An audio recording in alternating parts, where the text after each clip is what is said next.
Ayan, hello mga kamote. So, another 3 minutes game na naman tayo. Pero ngayon, mamimigay tayo ng rating. Ayan. Ay, nag-abort. So, pwede ba i-rematch? Rematch. Sige, new game tayo. Hindi, joke lang. Okay. Ayan, so mamimigay tayo ng rating. Ayan.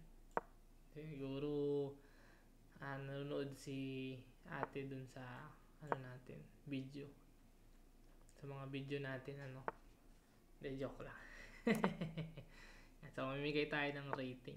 So, ito, pagka ganito yung opening, yan, apat na yung nakalabas sa kalaban.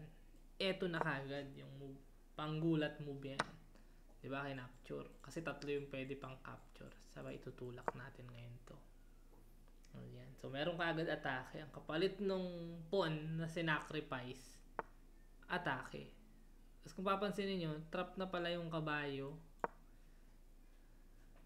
'Di ba? Ayun, gayon na nun lang, naka-pin pa din, Ano kaya yung isasagot dito? Ito, pwede to. Pwede tong maging sagot. Sagot sa tanong kung bakit ka mahalaga. Tapos gaganon naman, Kasi wala nang gamit eh.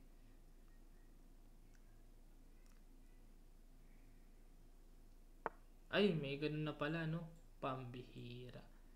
Ayan. Akala ko gagana.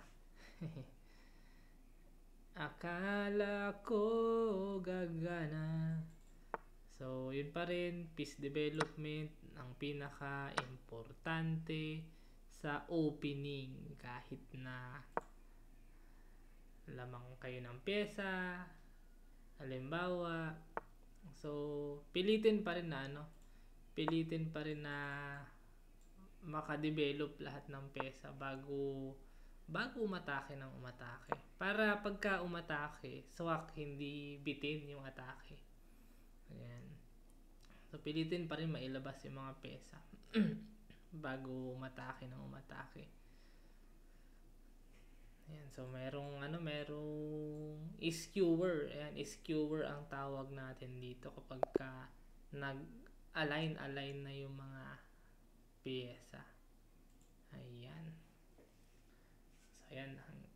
Another, So, ganun lang. Kapag ang gagawin, labas lang muna lahat ng mga pyesa bago aatake. Naka one piece kasi tayo sa opening. Ayan. So, naka-chamba dun sa, sa gulo-gulo moves natin. Ayan, mga kamote.